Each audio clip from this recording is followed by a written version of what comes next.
Hello guys, কেমন আছেন সবাই? আজকে আপনাদের সামনে একটা কয়েন নিয়ে আসলাম। আর এটা হচ্ছে 1907 সালের ভারতীয় 1 রুপি। এটি ব্রিটিশ ভারতের একটি ঐতিহাসিক রৌপ্য মুদ্রা, যা কিং এডওয়ার্ড 7 এর রাজত্বকালে জারি হয়।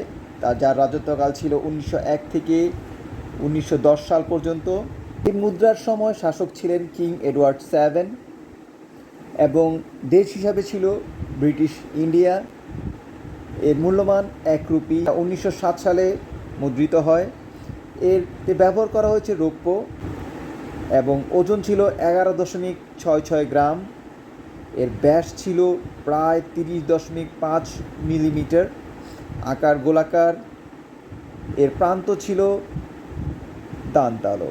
ফ্রেন্ডস, ভিডিওটা ভালো লাগলে অবশ্যই লাইক, কমেন্ট ও শেয়ার করে দিবেন। আর চ্যানেলটি সাবস্ক্রাইব করতে ভুলে যাবেন না। আজকের মতো বিদায় নিচ্ছি। আল্লাহ হাফেজ। আসসালামু আলাইকুম।